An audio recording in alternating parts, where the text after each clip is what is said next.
أعوذ بالله من الشيطان الرجيم بسم الله الرحمن الرحيم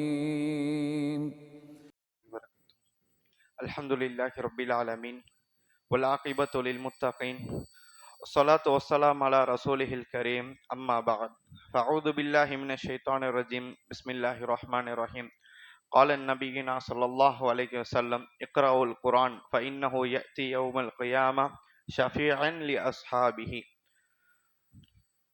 அன்பிற்குரிய அல்லாஹ் நல்லடியாளர்களே, அல்லாஹ் ரபுல் ஆலமீனுடைய மாபெரும் கிருபை கொண்டு மூன்றாவது தராவிய தொழுகையை முடித்தவாறு நாம் எல்லோரும் அமர்ந்திருக்கிறோம். அல்லாஹ் ரபுல் ஆலமீன் நம்முடைய எல்லா விதமான ஐபாதத்தையும் ஏற்றுக்கொள்வானாக.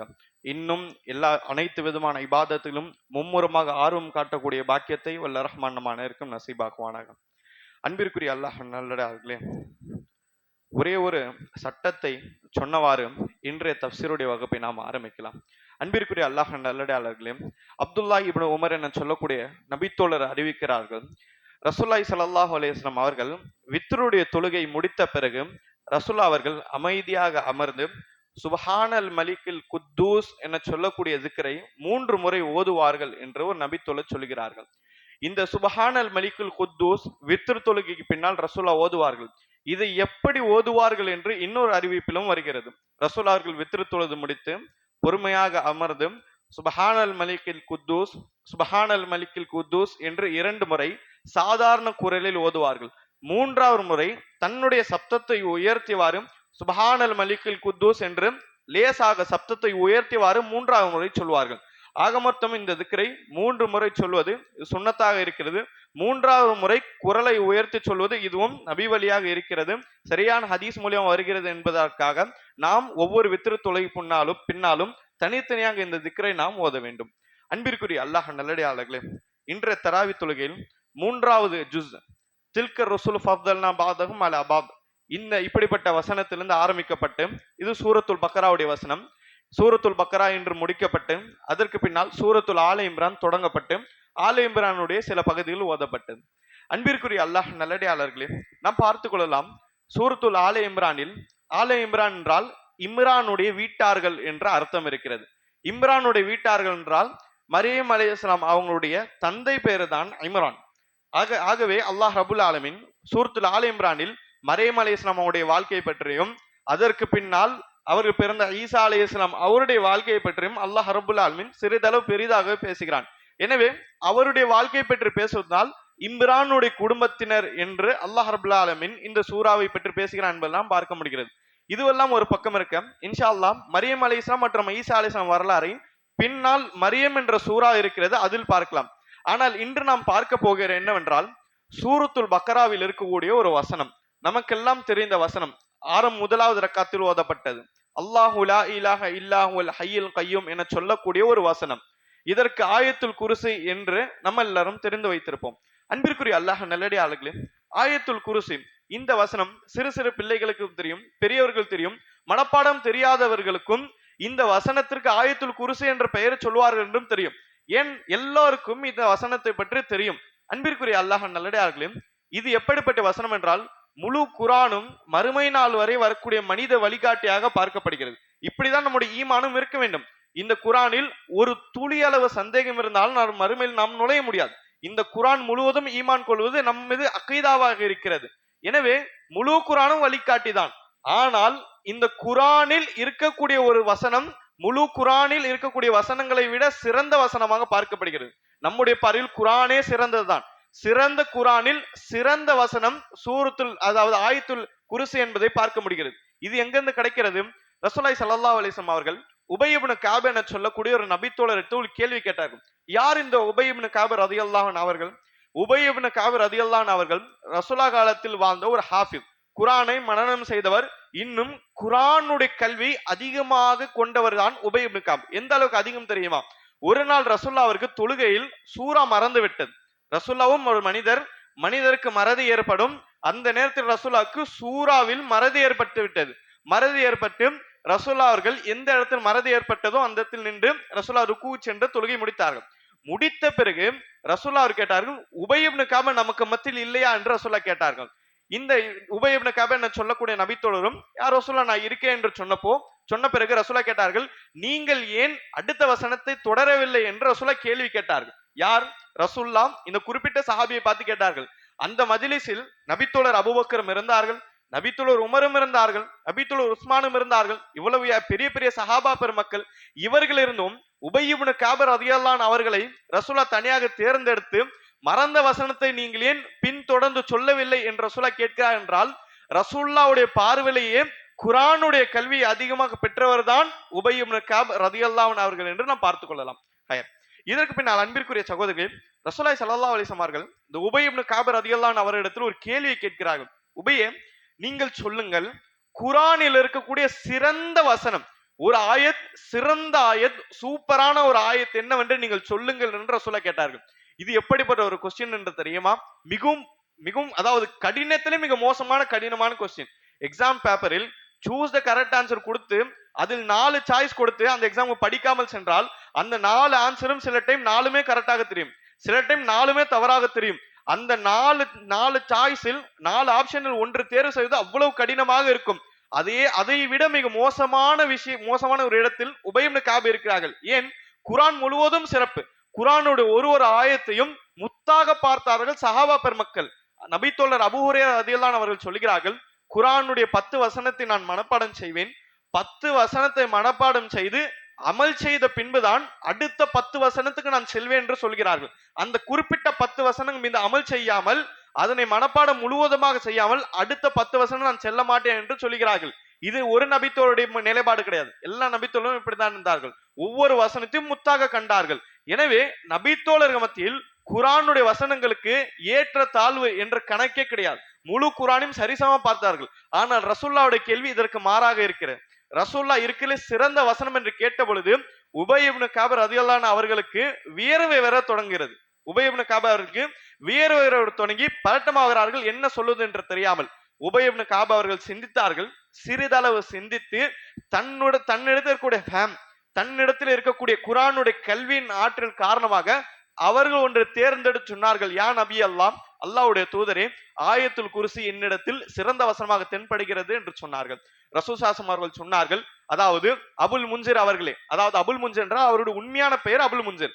அபுல் முன்சிர் அவர்களே, அல்லாஹ் ரப்புல் அலைஹி உங்களுக்கு குர்ஆனுடைய தனிப்பட்ட கல்வியை தந்திருக்கிறார் என்று சொல்லி ரசூலுல்லாஹ் அவர்கள் பாராட்டினார்கள் என்ற செய்தியை நாம் பார்த்துக் கொள்ளலாம். ஆக அன்பிற்குரிய சகோதரர்களே, ரசூலுடைய அங்கீகாரத்தின் மூலமாக நமக்கு தெரிய வரக்கூடிய விஷயம், முழு குர்ஆனும் சிறந்தது.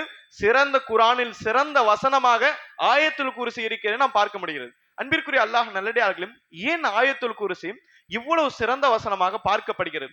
ரசூலுல்லாஹ் அவர்கள் அங்கீகரித்தது போன்று குர்ஆனில் இருக்கக்கூடிய வசனங்கள் ஆயிரக்கணக்கான வசனங்கள் மத்தியில் இந்த வசனம் சிறந்த வசனமாக ஏன் பார்க்கப்படுகிறது என்றால், ஆயத்துல் குர்சியுடைய தர்ஜுமா நாம் பார்த்தோம்னால் முழுக்க முழுக்க முழுக்க அல்லாஹ் ரப்புல் ஆலமீன் பற்றி தான் பேசியிருக்கிறது.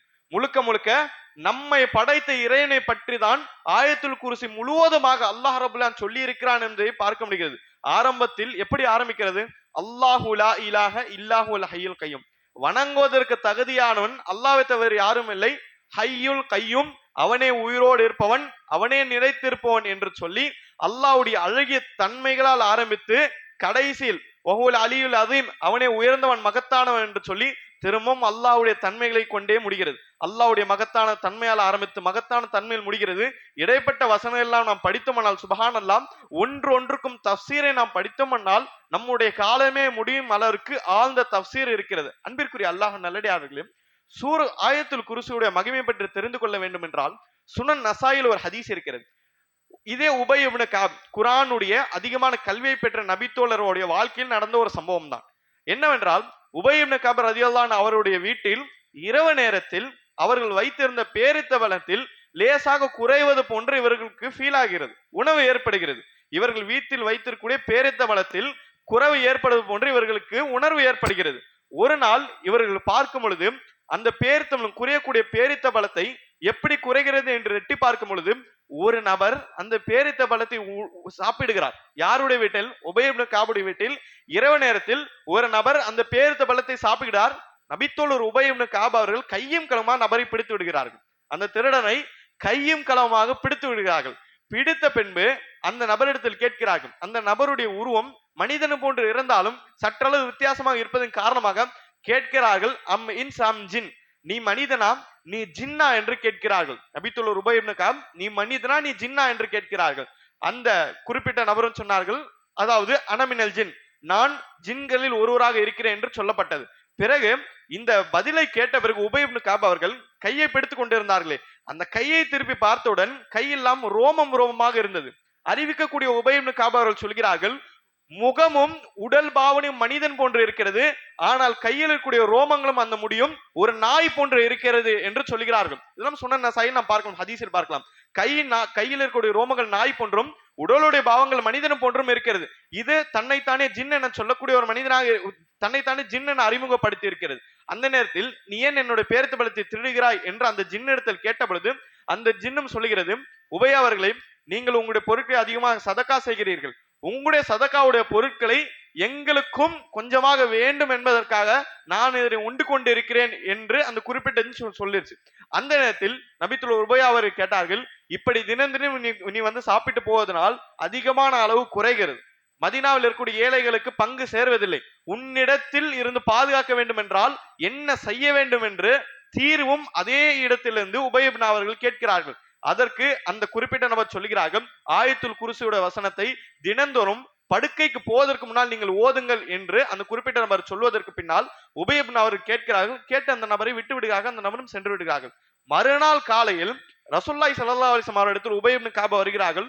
முழு சம்பவத்தையும் சொல்கிறார்கள். சொன்ன பின்பு ரசூலுல்லாஹ் சொல்கிறார்கள், சதூக்கல் கதூப், அதாவது அவன் உண்மை பேசினான், ஆனால் அவன் ஒரு பொய்யாளி என்று சொன்னார்கள். அவன் ஒரு பொய்யாளி என்றால் அவன் திருடக்கூடிய ஒரு ஜின், ஒரு கெட்ட ஜின். இந்த அடிப்படையில் பொய்யாளன், ஆனால் சொன்ன வார்த்தை உண்மையான வார்த்தை என்று ரசூலுல்லாஹ் அவர்கள் சொன்னார்கள். அவன் என்ன வார்த்தை சொன்னான், என்னிடத்து பாதுகாவல் வேண்டும் என்றால் ஆயத்துல் குர்சி ஓதுங்கள் என்று அவன் சொன்னானே, இது உண்மை. என்ன உண்மை? வீட்டில் ஜின்களுடைய ஊசலாட்டம் இருக்கிறதாம், நம்முடைய தனிப்பட்ட வாழ்க்கையில் ஜின்களுடைய வஸ்வசாக்கள் அதிகமாக இருக்கிறதாம், அல்லது வீட்டில் சில பொருட்கள் மறைந்து விடுகிறதா, திருடி விடுகிறதாம், நாம் நம்முடைய வீட்டாளர்கள் மத்தியில் சந்தேகம் ஏற்படும் அளவிற்கு இப்படிப்பட்ட விஷயங்கள் எல்லாம் வீட்டில் நடக்கிறதா, இப்படிப்பட்ட மர்மமான விஷயங்கள் நடக்கும் பொழுது அதற்கு மிகப்பெரிய தீர்வு ஆயத்துல் குர்சி தான் என்பதை இந்த ஹதீஸ் மூலம் நாம் தெரிந்து கொள்ளலாம். அன்பிற்குரிய அல்லாஹ் நல்லடியார்களே, இதே போன்ற நபித்தோழர் அபூ ஹுரைரா என்ற நபித்தோழருடைய வாழ்க்கையும் இதே போன்ற ஒரு சம்பவம் நடக்கிறது. இதே போன்ற ஒரு நபர் 3 நாட்கள் தொடர்ந்து திருடுவார், அவரும் திருப்பி ஆயத்துல் குர்சியை தான் தீர்வு சொல்வார். ரசூலுல்லாஹ் இடத்தில் சொன்னும் பொழுது ரசூலுல்லாஹ் உண்மைப்படுத்துவார் என்ற சம்பவத்தை பார்க்கலாம். குறிப்பாக 2 நபித்தோழர்கள், உபை இப்னு கஅப், நபித்தோழர் அபூ ஹுரைரா. உபை இப்னு கஅப் குர்ஆனில் தேர்ச்சி பெற்றவர், அபூ ஹுரைரா ஹதீஸில் தேர்ச்சி பெற்றவர். இவர்கள் 2 நபருடைய வீட்டிலும் இப்படிப்பட்ட மர்மமான சம்பவம் நடந்தது. அதற்கு தீர்வு ஆயத்துல் குர்சி என்பதை பார்த்துக் கொள்ளலாம். அன்பிற்குரிய அல்லாஹ் நல்லடியாக நாம் நினைத்துக் கொண்டிருக்கும் 5 வேளை தொழுது விட்டால், நிறைய திக்ர் செய்து விட்டால், வீட்டில் அல்லாஹ்வுடைய பயான்களையும் நிறைய போட்டு விட்டால், கிராத்துகளை போட்டு விட்டால் ஷைத்தான் நுழையவே மாட்டான் என்று நினைக்கிறோம். இந்த நினைப்பு தவறு கிடையாது. அல்லாஹ்வின் மீது ஆழ்ந்த தவக்குல் வைக்கலாம், தவறு கிடையாது. ஆனால் சம்பவம் நடந்த 2 நபித்தோழர் வாழ்த்து படித்தோம்னால் பூரணமாக இருக்கும். ஏன்? உபை இப்னு கஅப் குர்ஆனோடு தேர்ச்சி பெற்றவர்கள், அபூ ஹுரைரா ஹதீஸோடு தேர்ச்சி பெற்றவர்கள். இப்படிப்பட்ட மகத்தான உன்னதத்தனமான மனிதனுடைய வீட்டிலும் ஜின்களுடைய வசுவசாக்களும் ஜின்கள ஊசலாட்டம் இருக்கும் என்றால் இதன படிப்பினை என்ன தெரியுமா? நம் என்ன சாலிஹாக இருந்தாலும் சரி, என்ன நல்லவர்களாக இருந்தாலும் சரி, நம்முடைய வாழ்க்கையில் ஓரிரு சம்பவங்கள் யதார்த்தமாகும். இப்படிப்பட்ட சம்பவம் நடக்கும். அப்படிப்பட்ட சம்பவம் நடக்கும் பொழுது நம்முடைய இபாதத்தை நினைத்தும் நம்முடைய வணக்க நினைத்தும் ஒருபோதும் கவலைப்படக்கூடாது. கத்தர் அல்லாஹ் மாஷா வஃபால், அல்லாஹ் நாடி விட்டான், நடந்து விட்டது என்று அதனை அப்படியே தாண்டி செல்ல வேண்டும் என்பதை இப்படிப்பட்ட ஆயத்தில் நமக்கு தெரிவிக்கிறது. ஆக அன்பிற்குரிய சகோதரரே, ஆயத்துல் குர்சி குர்ஆனில் இருக்கக்கூடிய சிறந்த வசனங்களில் உயர்தரமான வசனம். ரசூலுல்லாஹி ஸல்லல்லாஹு அலைஹி வஸல்லம் அவர்கள் சொன்னார்கள், எந்த ஒரு நபர் உறங்குவதற்கு முன்னால், படுக்கைக்கு செல்வதற்கு முன்னால் ஆயத்துல் குர்சியை ஓதிவிட்டு செல்வாரோ, அந்த நாளில் அல்லாஹ் தரப்பிலிருந்து ஒரு மலக் வருவார். அந்த மலக் இந்த குறிப்பிட்ட நபரை பாதுகாப்பார் என்பதை ரசூலுல்லாஹி அவர்கள் சொன்னார்கள். எனவே நாம் படுக்கைக்கு செல்கிறோம், படுக்கை செல்லும் பொழுது ஆயத்துல் குர்சியை ஓதுகிறோம். ஓதின பின்பு அந்த இரவு இன்ஷா அல்லாஹ் தஆலா எந்த ஒரு தீங்கும் நமக்கு ஏற்படாது. ஒருவேளை அதனை தாண்டியும் ஒரு தீங்கு ஏற்பட்டால் ஹதீஸின் மீது சந்தேகம் கொள்வதோ, ஹதீஸை முரண் என நினைப்பதும், இல்ல தவறான ஹதீஸ் நினைப்பதோ, இப்படிப்பட்ட எண்ணம் சென்று விடக்கூடாது. அல்லாஹ் இதற்கு மேல் நாடிவிட்டான், அல்லாஹ்வுடைய நாட்டத்திற்கு பின்னால் மிகப்பெரிய ஒரு நன்மை இருக்கும், ஒரு நலன் இருக்கும் என்பதை நான் நினைத்துக் கொள்ள வேண்டும். கடைசியாக அன்பிற்குரிய சகோதரர்களே, ஆயத்துல் குர்சி மிக முக்கியமாக பயன்படக்கூடிய ஒரு இடம் என்று என்ன இந்த இடம் தெரியுமா? நம்முடைய 5 வேளை வணக்கத்திற்கு பின்னால். ரசூலுல்லாஹி ஸல்லல்லாஹு அலைஹி வஸல்லம் சொன்னார்கள், மன் கரா துபுரு ஸலாத்தில் மக்தூபா ஆயத்துல் குர்சி இல்லா தகலஹு மன் யம்னஹு ஐயமூது. ரசூலுல்லாஹி அவர்கள் சொன்னார்கள், எந்த ஒரு நபர் 5 வேளை கடமையான வணக்கத்திற்கு பின்னால் தொழுது சலாம் கொடுத்த பின்னால் ஆயத்துல் குர்ஸை ஓதுவாரும் அந்த நபருக்கும் சொர்க்கத்திற்கும் மத்தியில் வெறும் மௌத்து தான் இருக்கிறது என்று சொன்னார்கள். அப்படி என்றால் அந்த நபர் மரணித்தால் சொர்க்கத்திற்கு செல்வான அதிகமான நிலைப்பாடுகள் இருக்கிறது, அதிகமான வாய்ப்புகள் இருக்கிறது என்பதை இந்த ஹதீஸ் மூலம் பார்த்துக் கொள்ளலாம். ஆக அன்பிற்குரிய சகோதரர்களே, இப்படிப்பட்ட வசனங்களை நாம் தினந்திரம் ஓத வேண்டும். இன்னும் ஓதுவதை தாண்டி குர்ஆன் வெறும் ஓதுவது மட்டும் கிடையாது, குர்ஆன் ஓதுவதையும் தாண்டி அதிகமாக சிந்திப்பதற்காக இறக்கப்பட்டது.